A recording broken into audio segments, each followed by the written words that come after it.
Initiates, number 13 here. So, after last week's episode, I did indeed leave the podcast bunker and go on a bike ride. Then rode my bike into a hidden pothole and screwed up my knee pretty bad. So if I appear to be in barely repressed agony this week, that's why.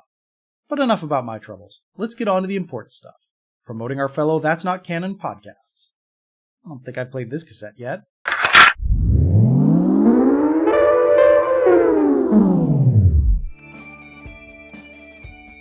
Hi, I'm Fearful Jesuit.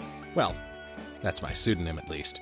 I keep my identity secret because I'm the host of a show called The Paranoid Strain, which takes a skeptical view of conspiracy theories. And some conspiracy theory fans are a tad touchy about that subject. My show is designed to help make sense of the insane ideas that seem to pop up constantly these days. Where do they come from? Why do people believe them? And how does their belief impact the rest of us? I'm inviting you to check out a very special episode we recently launched. It's a concept album about living through the year 2020 in a very conspiracy-addled United States of America, featuring a full voice cast and dozens of original songs by our show's dedicated band, the Paranoid Strain Orchestra. It's called 9116, and it's available now in all of your favorite podcast apps. Just look up The Paranoid Strain and click on the logo with the terrified eyeball.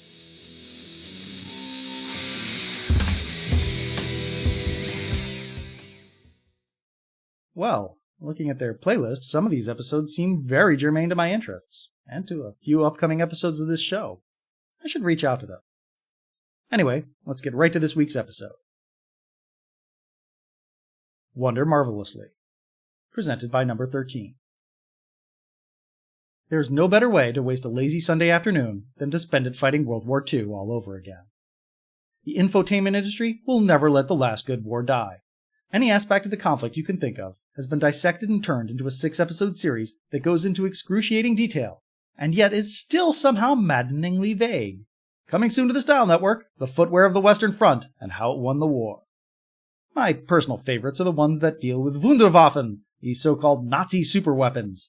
There's just something fascinating about watching the Germans spend so much precious time and money on moonshots like nuclear weapons, delta-wing jet bombers, submarine-launched missiles, rocket-powered artillery shells, and infrasound death rays. That's even crazier that each time they came tantalizingly close to success, only to fail as the Americans and Russians whittled away at their supply lines. There were Allied superweapons too, and why not? It's not like the Nazis had a monopoly on megalomania. The big difference is that some of ours, like the atomic bomb, actually panned out, and the ones that didn't, like B.F. Skinner's pigeon-guided missiles, were quickly abandoned. The most out-there ideas came from the British, of course. Winston Churchill loved this stuff, and constantly pushed for programs that the other allies thought were borderline insane. Most of Churchill's pet projects came straight from British Combined Operation Headquarters, especially after Lewis, Lord Mountbatten, was promoted to Chief of Combined Operations in October 1941. It was clear to Mountbatten from early on that Britain couldn't win the war with sheer numbers. It had to innovate its way to victory, and to do that he needed extraordinary individuals, unconstrained by convention, who could think outside the box. Fortunately, he had a knack for locating and recruiting these individuals, tempered only by what one of his friends called a total inability to judge men correctly. Under Mountbatten's leadership, Combined Operations HQ became a freak show, a dumping ground for eccentrics and weirdos who just didn't fit into the regular chain of command. Some of the oddballs who passed through its doors included Mad Jack Churchill, already a legend for charging into combat, swinging a claymore, and playing the bagpipes. Hollywood actor Douglas Fairbanks Jr. Not one but two race car drivers, international playboy Pedro Moniz, the Marquis de Casamori, and land speed record holder Sir Malcolm Campbell. Yachtsman Herbert Blondie Hassler, and novelists Evelyn Waugh and Robert Henriquez. Biographer David Lampe later claimed that the only thing stopping Mountbatten from putting Lewis Carroll on his payroll was that Carroll was dead. Mountbatten's own assessment was more direct. He called Combined Operations the only lunatic asylum in the world run by its own inmates. The core of this asylum was a multidisciplinary group of scientists led by J.D. Bernal and Solly Zuckerman, nicknamed the Department of Wild Talents. Now, you might be wondering what a molecular biologist and a primatologist had to offer the war effort, and you wouldn't be the only one. Bernal and Zuckerman, though, proved to be worth their weight in gold. They were managers par excellence, able to get free-thinking individualists to collaborate and turn their pie-in-the-sky ideas into tangible reality. The wild talents helped Blondie Hassler develop the commando kayaks of Operation Frankton, the raid that turned him into the cockleshell hero. They helped Hughes Hallett and others develop the artificial breakwaters and beachheads that made the D-Day landings possible, and the underwater pipelines that kept Allied forces supplied with petrol after the landings.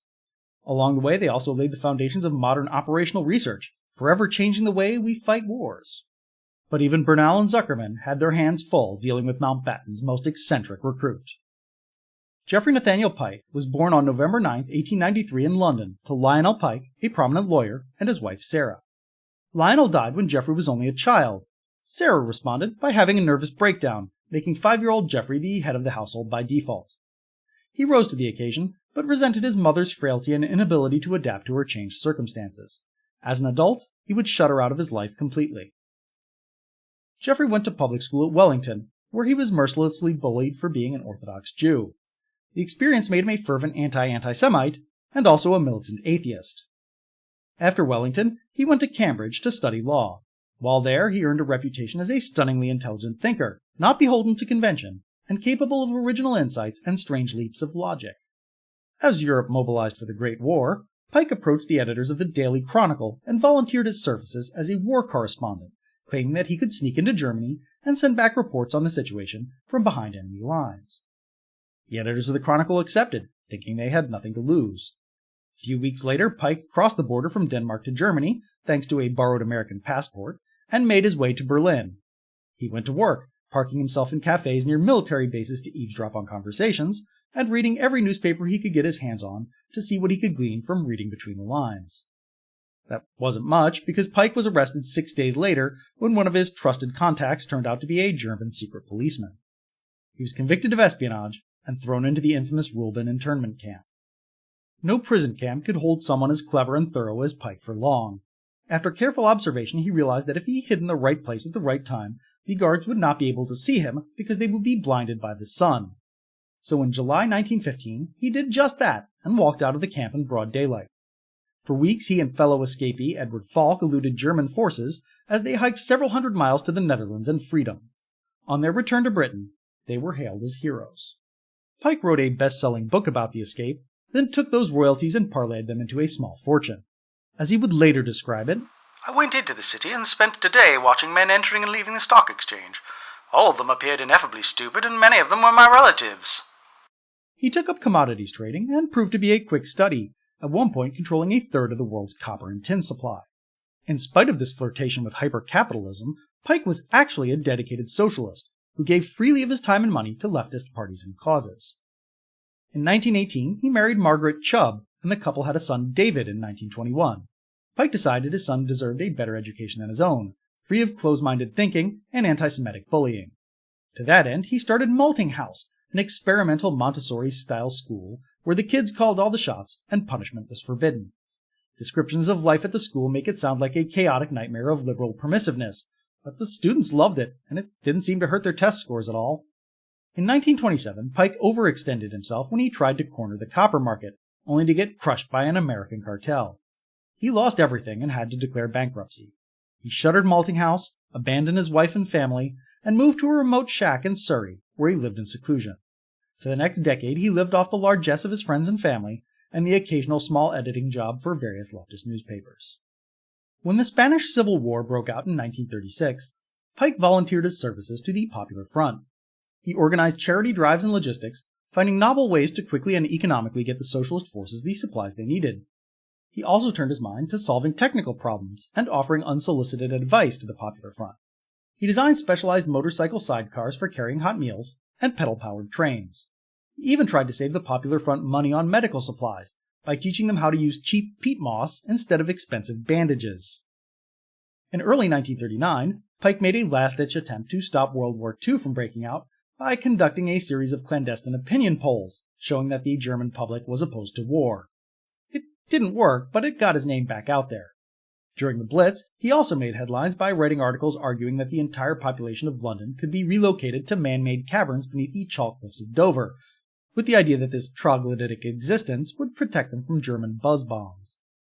Articles like these brought Pyke to Lord Mountbatten's attention, and on February 22, 1942, he arranged for an interview with the reclusive genius. Geoffrey Pyke did not make a great first impression on anyone. He was tall and gangly, with uncombed hair, a scraggly goatee, and thick glasses perched on an eagle-like beak. He wore old clothes for days on end until they were so rumpled and stained it was hard to believe they'd ever been washed or ironed. He looked for all the world like a hobo and not Britain's greatest independent thinker. He also had an enormous ego. His opening line was, "Lord Mountbatten, you need me on your staff because I'm a man who thinks, but my services will not be purchased cheaply." Mountbatten tested Pyke, asking him what could be done to stop the super battleship Tirpitz, which was docked in Trondheim and allowed the Nazis to dominate the North Sea.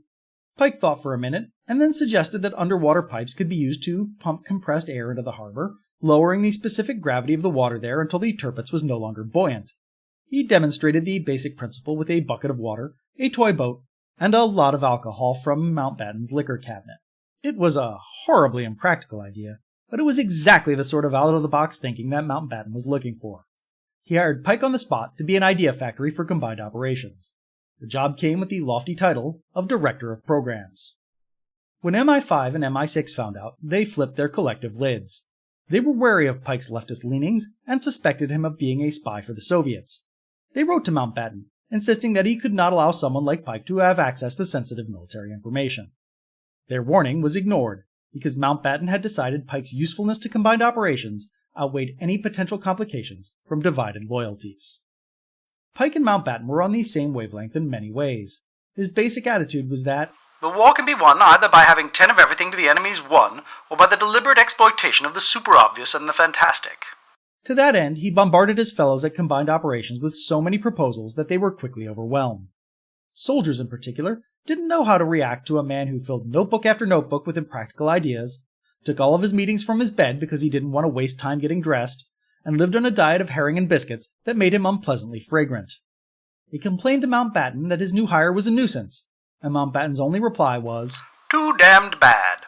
There's no better example of Pyke's pikeries than his contributions to planning a nighttime raid on the oil fields near Ploiesti in Romania. First, he suggested deploying St. Bernards to ply sentries with brandy so they would be drunk when the airborne assault started. Then he suggested following up the bombing with a ground assault, with commandos using all-terrain vehicles modified to sound like barking wolves to scare away Romanian soldiers.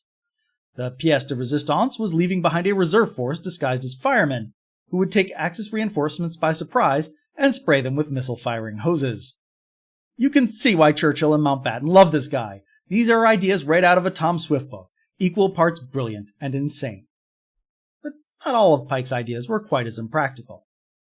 When the Nazis captured Norway in 1940, Pyke had the insight that they were not really occupying the country in a traditional sense. Yes, they controlled key population centers and most of the transportation infrastructure, but they had no presence in vast swaths of the country. A vigorous resistance engaging in guerrilla warfare could force the Nazis to either commit more forces to Norway, weakening their positions elsewhere, or force them to quit Norway entirely and relinquish control of the North Sea. The big problem was that the unoccupied parts of Norway that the resistance would have to operate from consisted largely of snowy mountains and tundra. How could they navigate this terrain? Pyke had a ready answer. Super snowmobiles! The key was the Armistead snow motor and its revolutionary screw propulsion system. If you could scale down the motor and weld it to a lightweight chassis, the resulting vehicle would be able to achieve speeds of over 40 miles an hour, dashing in and out of areas before the Nazis even knew what hit them, enabling a few thousand commandos to have the same impact as a much larger army. Even better, since this was all based on existing technology, startup costs would be minimal, and production could begin almost immediately. In 1941, Pyke forwarded this proposal to his Member of Parliament, who forwarded it to the War Office, who forwarded it to the Prime Minister's office, where it was spiked by Churchill's science advisor, Lord Frederick Alexander Lindemann. Lindemann thought the idea was unworkable, and that Pyke was full of hot air. I believe his exact words were, "Mr. Pyke is able to dash off reams of this pretentious nonsense. I suggest that he would be better employed annoying the enemy instead of us, by feeding their espionage with bogus information." Now that he was Director of Programs, Pyke had the ear of Mountbatten and a direct line to the Prime Minister. He dusted off his old proposal and refined it to point out how the snowmobiles could be deployed in numerous theaters of war, including Romania and the Alps. He also jazzed it up with a few fanciful flourishes, like arming the vehicles with snow torpedoes, a gizmo shaped like an insect's ovipositor that could drop bombs behind it, and a novel design for those bombs that enabled them to latch onto tank treads. Just in case that wasn't enough pikery, He also suggested that parked snowmobiles could be disguised with an inflatable structure that mimicked an officer's-only latrine, which rule-following German enlisted men would never dare to enter. Or, if that was too silly, maybe it could just be hidden under a tarp claiming it was a top-secret Gestapo death ray, and verboten. Needless to say, Churchill and Mountbatten loved the idea, and their enthusiasm soon infected the Americans. The newly christened Project Plow was given the green light. Pyke and Brigadier Nigel Duncan were sent to the United States to supervise the design and construction of the snowmobiles. Trouble started almost immediately. Duncan sidelined Pyke, seized control of the project, and began making poor decisions. First, he decided to replace the screw propulsion system with more conventional tank treads. They would be easier to manufacture, but reduce the top speeds the vehicle could achieve. Then he allowed the Americans to rush the new design into production without first testing it. As a result, the snowmobiles were plagued with several mechanical problems and a few troubling design problems, like, say, the inability to operate in non-Arctic conditions or to fit into the hold of most cargo planes. Pyke was horrified by what he saw as unnecessary changes to his perfect plan. He contacted Mountbatten and threatened to resign if Duncan wasn't removed from the project immediately. He got his way. Unfortunately, that meant the Americans now had to deal with Pyke. They had worked well with Duncan, who was a career military man after all. Pyke was something else. He was not a scientist or an engineer, and had no technical qualifications whatsoever, but still acted like he knew everything. He was dismissive of everyone he thought of as his intellectual inferior, which is to say, almost everyone in America. If you argued with him, he would yell at you and call you an imbecile. But if you pushed back, he would crumble like a cookie and sulk. How do you deal with someone like that? It also didn't help that MI6 had told the Americans that Pyke was a Soviet spy. To their credit, the Americans initially worked with Pyke to roll back some of Duncan's changes. Then Pyke started insisting that the project had to come to a halt so combined operations could conduct basic research into the nature of ice and snow. It was the last straw. The Americans contacted Mountbatten and threatened to shut everything down if Pyke wasn't removed from the project. They got their way. Project Plow went on without him. The resulting vehicle, the M29 tracked cargo carrier, or Weasel, was a lot closer to Duncan's vision than to Pyke's. Don't get me wrong, it was a solid military vehicle, highly maneuverable, but hardly the game-changer that had been envisioned at the start of the project. Pyke was supposed to return to London. Instead, he went AWOL. First, he checked into the Mayo Clinic for exhaustion. Then he took the train to New York and disappeared for several weeks. He was already hard at work on his next big idea. It had first come to Pyke while he was conducting research into snow and ice for Project Plow. An old National Geographic article about the North Atlantic Ice Patrol contained an anecdote about how icebergs were curiously resistant to even the most powerful naval ordnance. Perhaps, thought Pyke, this could be a solution to Britain's problems in the North Atlantic, where ships were being sunk faster than they could be replaced. What if you could take an iceberg, hollow it out, and attach engines to it? It would be the perfect transport, far cheaper than building a similarly sized ship out of steel, impervious to the torpedoes of a German U-boat, unaffected by magnetic mines, practically unsinkable. Heck, if the iceberg were big enough, you could even level off the surface and create a runway on top, turning it into an aircraft carrier. He quickly dismissed the idea. Ice was tough in some ways, but extremely brittle in others, so tunneling into an iceberg was likely to make the entire structure unstable. The ship wouldn't have the maneuverability or stability to keep the men on cargo on board safe from the swells and storms encountered at Arctic latitudes. And the instant you steered it out of those latitudes towards an Allied seaport, it would start to melt and break up. Then Pyke stumbled across a passage in the refrigeration databook of the American Society of Refrigeration Engineers that claimed frozen sand was actually several times harder than many types of rock. Intrigued, Pyke consulted with the book's author, Professor Herman Mark of the Brooklyn Polytechnic Institute. He asked the professor if it was possible to reinforce ice to make it stronger. Mark laughed and told him he'd performed experiments along those lines a few years earlier while working at a Canadian paper mill. All he had to do was add some wood pulp or sawdust to the ice, and it would turn hard as a rock. As a bonus, the wood also acted as an insulator, vastly slowing the rate at which the ice melted. Pyke refined his ideas throughout the summer, and in September 1942 he sent Mountbatten a new proposal, over 240 typewritten pages of pure insane genius. In his cover letter, he confessed he was not entirely sold on the project himself, noting, "It may be gold, it may only glitter. I've been hammering at it too long, and am blinded." He called it Project Habakkuk, after a minor prophet from the Old Testament. Behold ye among the heathen, and regard, and wonder marvelously, for I will work a work in your days, which you will not believe, though it be told you. At its heart, the Habakkuk was still an aircraft carrier made out of ice, only now instead of being sculpted out of an iceberg, it will be welded together from 40-foot thick blocks of what Geoffrey was humbly calling Pyke. Pyke was practically indestructible. German torpedoes would only make small craters in the outer hull, and any damage could be quickly patched with crushed ice and seawater. The whole ship could be kept at temperature with a simple refrigeration system made out of cardboard. The Habakkuk would be half a mile long, 300 feet wide, and 200 feet deep. That was nearly twice the size of the Queen Mary. It had more storage capacity than 80 Liberty ships, and the cargo could be frozen inside the walls of the ship for extra protection. Despite its immensity, the Habakkuk could be constructed for only a few thousand pounds because it was made from water, wood, and cardboard. What's more, it could have a landing strip and enough hangar space to support 200 Spitfires or 100 Mosquitoes, along with their air and ground crews and several thousand support staff. This would allow the Allies to have an airfield that could be deployed off of any coastal region in Europe. Slowly deployed off of any coastal region in Europe, that is. Because of its sheer size, even 20 of the strongest electric motors could only propel the Habakkuk at a pokey 7 knots, but it could carry enough diesel fuel to give it a range of 7,000 nautical miles. Just for good measure, Pyke also went full Mr. Freeze, equipping the Habakkuk with deck cannons that pumped supercooled liquid ice. He gleefully described their operation by imagining a raid on the Axis-controlled port of Genoa, with the Habakkuk first ramming and sinking enemy ships in the harbor before turning its freeze cannons on coastal defenses and turning Nazi soldiers into living icicles. Mountbatten loved it. He was all in. Pyke tasked one of his subordinates, Austrian biologist and glaciologist Max Perutz, to find the ideal ratio of water to wood pulp. Perutz spent weeks cooped up in a freezing room below London's Smithfield Market and eventually declared that the ideal mixture was nearly 14% sawdust. When wet, it had the consistency of freshly mixed concrete, and when frozen, it was stronger than steel. Pyke was everything they had dreamed of. It had a tensile strength of over 3,000 psi. You could hit it with a hammer, and it wouldn't chip. You could shoot it with a bullet, and it would stop the bullet cold. You could bomb it, blast it, set it on fire, and it would still survive. And yet it floated, and was still so ductile you could turn it on a lathe and work it into any shape you needed. Perutz had the sneaking suspicion it wasn't all that, though. His earlier work had shown him the tendency of ice to severely deform, or flow, when placed under strain, and an aircraft carrier would be under near constant strain.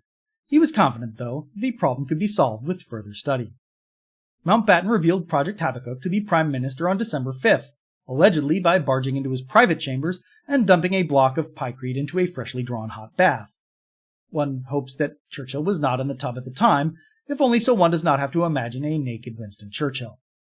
Churchill, too, was all in. 2 days later, he sent a memorandum to his staff, making Habakkuk a top priority. The advantages of a floating island or islands are so dazzling that they do not at the moment need to be discussed. I attach the greatest importance to the prompt examination of these ideas, and every facility should be given to CCO for developing them. The members of Churchill's staff were all in. Well, except for Lord Lindemann. At this point, Lindemann was sick of Churchill ignoring his sound advice and decided to resign rather than work with kooks like Pyke and Mountbatten. Now, there was only one place in the British Empire where it was cold enough to make ships out of ice: Canada. To get the Canadians on board, Mountbatten gave them a tour of Perutz's research facility. There they were allowed to go to town on blocks of Pyke with a sledgehammer. They didn't make a dent. One of them even drew a pistol and fired a shot at the Pyke, which just ricocheted off. The Canadians were all in. In February, a team of engineers from the Canadian National Research Council set up shop on the shores of Lake Patricia in Alberta's Jasper National Park. A small army of conscientious objectors was conscripted to provide the necessary labor, while Mounties were tasked with keeping the site safe from prying eyes.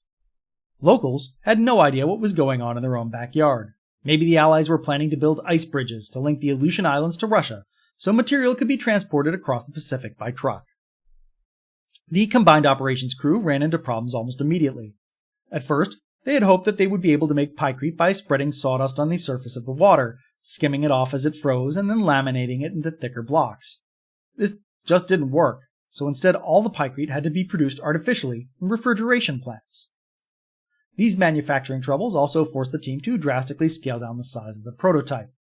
The Admiralty had originally asked for a 1/10th scale model, but had to settle for a 1/20th scale model. Mind you, that model was still 60 feet long, 30 feet wide, and 20 feet deep, and weighed almost 1,000 tons. Over the course of several weeks, the Canadians built out the interior structure, including the keel and the refrigeration system. According to Pyke's original design, the system was supposed to recirculate chilled brine, but it was damaged in transit, so the prototype would have to make do with cold air. On the plus side, they discovered that blocks of pykrete didn't need to be welded together.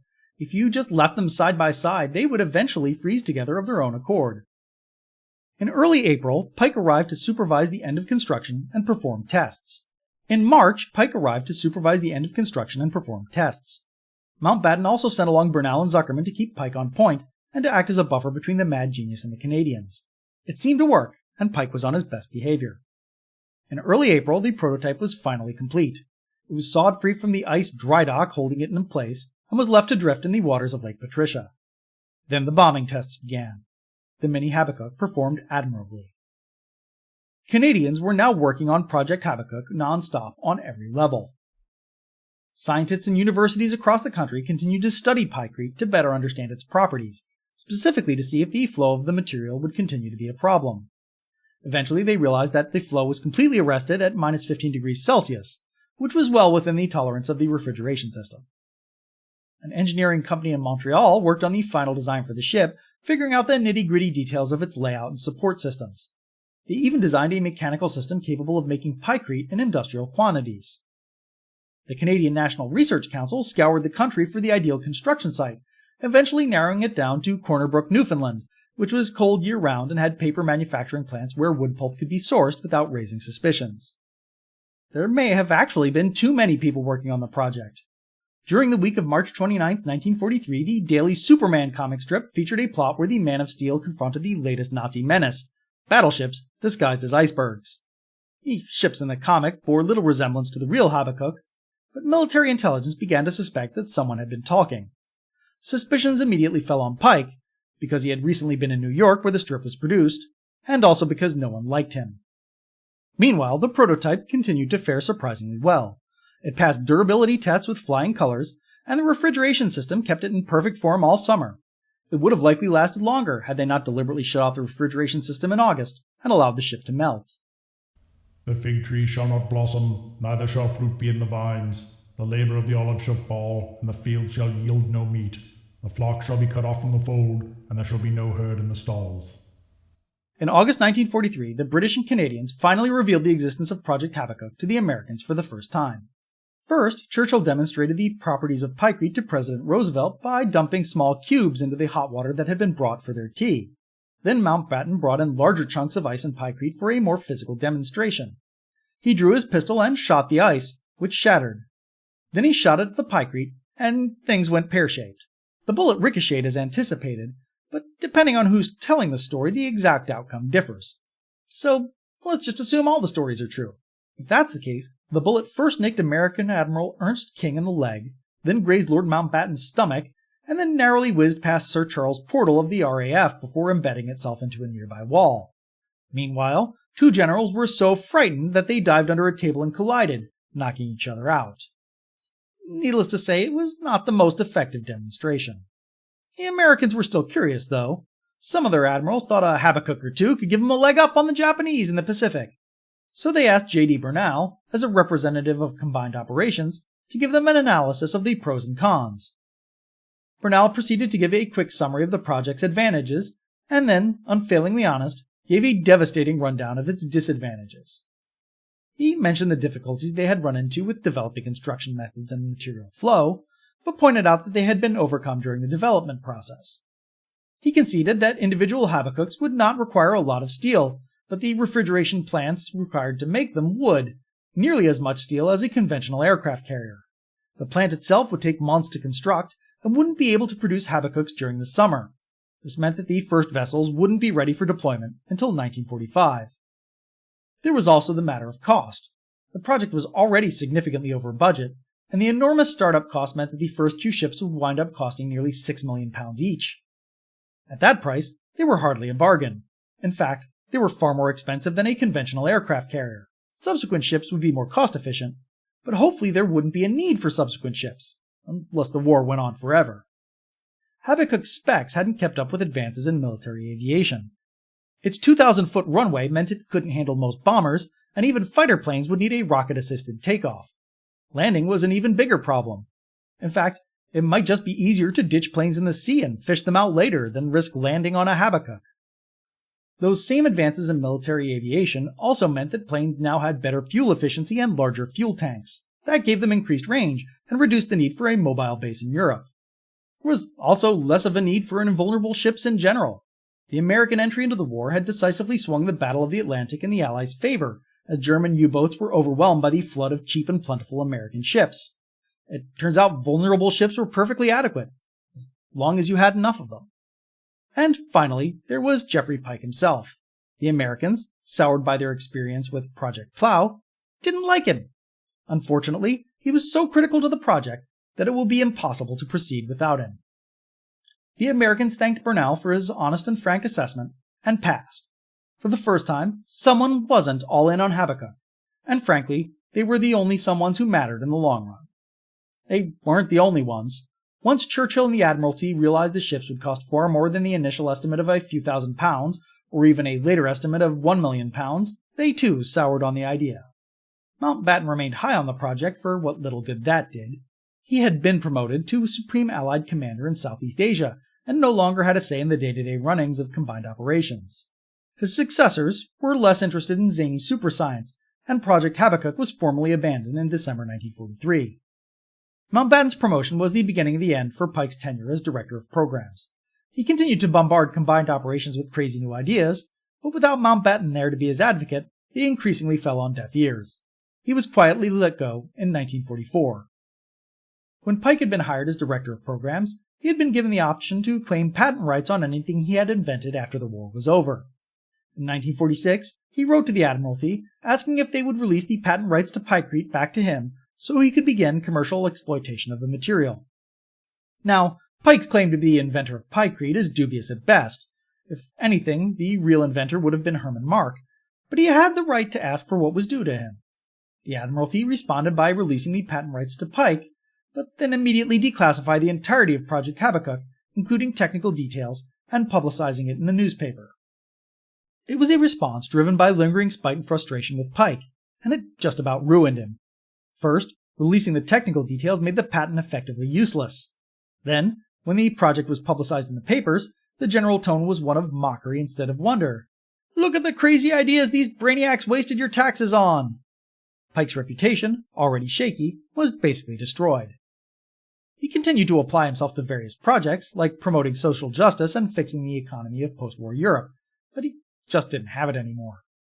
Oh, he still had the knack for identifying the real cause of every problem, but he could no longer make the intuitive leap to oddball and unobvious solutions. He resorted to recycling old ideas, like suggesting that post-war Europe could adopt pedal-powered trains as a cost-saving measure. Eventually, he could take it no longer. On February 21st, 1948, he got out of bed for the first time in several days, shaved off his beard, and then downed an entire bottle of sleeping pills.